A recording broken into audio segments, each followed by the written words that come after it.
जय जगन्नाथ बंधुगण मु आज आपण मानक मोर नुआ चैनल को स्वागत जनाऊँगी। मु पनीर गोटे बहुत सुंदर रेसिपी आपण को बनैबा शिखेबी। से मु फास्ट अदा काजू कंचा लंका आम ग्राइंडिंग कर नबा। पनीर भाजवा तेल पकाई नबा।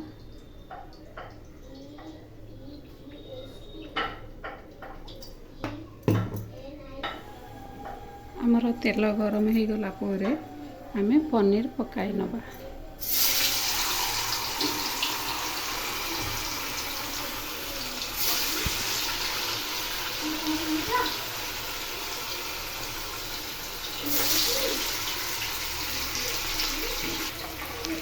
पनीर आमर भाजी हो गोल्डन ब्राउन है पर्यंत आम भाजी नेबा।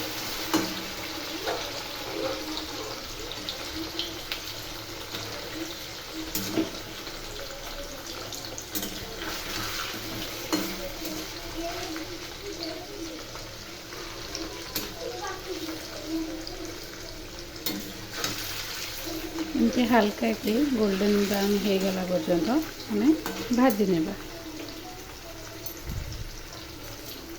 देखु भाजी हो गला बर्तमान आपको आम काढ़ी नेबा। यहीपरि आपणकर जिते पनीर थब आपण ताकू भाजिकी काढ़ी नेबे। आम से कड़े कैप्सिकम काटिक रखिकी ताकू भाजी देवी। अल्प टिके नाकू फ्राए कर देंगे। टिके फ्राए कर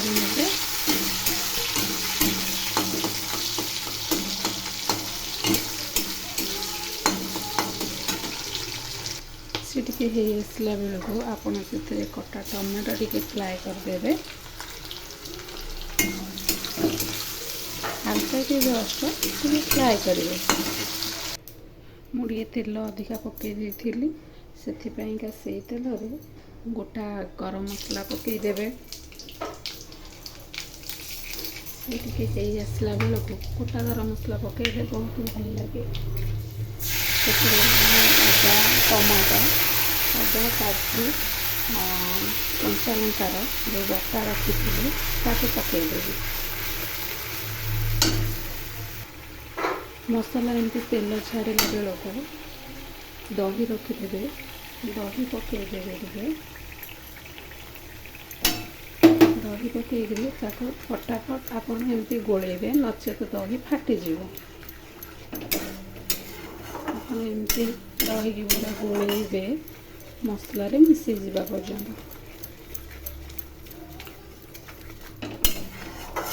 देखो पूरा मसला मोर दही मिसी गला। देखो पूरा मिसी जाए। जदि न गोलेबे ना सांगे सांगे तो दहीटा आपणकर फाटीज। आपण एमती गोलेबे जिते बेले मिसीज मसलार से हलदी गुंड स्वाद अनुसार लुण पकई ने।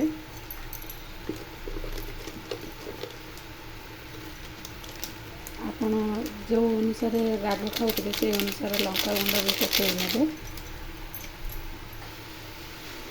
धनिया गुंड भी पकईबे। आपण अनुसार धनिया गुंड पकईबे।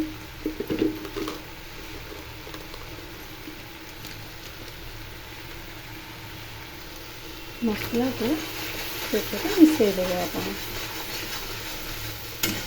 देखो मोर केमती पूरा मिसी गला। मसला पूरा कषि गला। सुंदर भाव मसला कषि आम से रखिथा कैप्सिकम टमाटो और पनीर की आम पकईदबा। पकई किसी समय मसलार गोली हाँपाई छाड़ीदबा।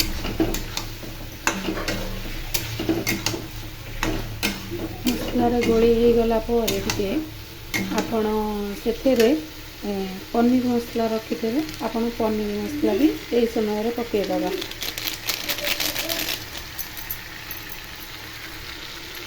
एमती पनीर मसला पकईकी आपण ताकू गोलई नेबे।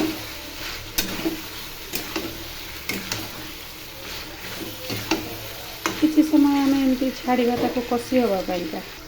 ଦେଖନ୍ତୁ କେତେ ସୁନ୍ଦର ଭାବରେ ଆମର ବର୍ତ୍ତମାନ ମସଲା ସେଥିରେ କଷି ହେଇଯାଇଛି। ବର୍ତ୍ତମାନ ମୁଁ ସେଥିରେ କ୍ରିମ୍ ଦେବି। ଆପଣ କ୍ରିମ୍ ଦେଲେ ରେସିପିର ବହୁତ ସୁନ୍ଦର ଭାବରେ ଟେଷ୍ଟ ବାହାରିବ।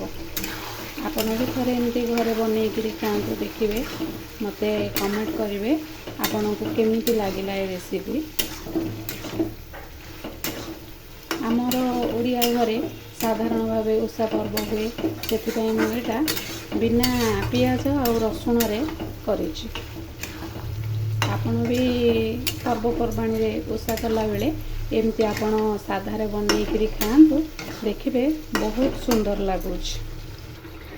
ଦେଖନ୍ତୁ ଆମର ତରକାରୀଟି କେତେ ସୁନ୍ଦର ବର୍ତ୍ତମାନ ଦେଖାଗଲାଣି ତା'ର କଲର୍। ତରକାରୀ ବର୍ତ୍ତମାନ ହେଇସାରିଲାଣି।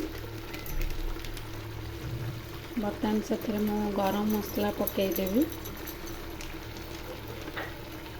ଯଦି ଆପଣଙ୍କୁ ମୋ ଭିଡ଼ିଓଟି ଭଲ ଲାଗିଥିବ, ମୋ ରେସିପିଟି ଭଲ ଲାଗିବ, ତ ଲାଇକ୍ କରିବେ, କମେଣ୍ଟ କରିବେ, ସବସ୍କ୍ରାଇବ୍ କରିଦେବେ।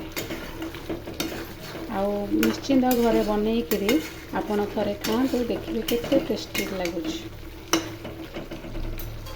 ତ ଏବେ ଗ୍ୟାସ୍ ଅଫ୍ କରିଦେଲି।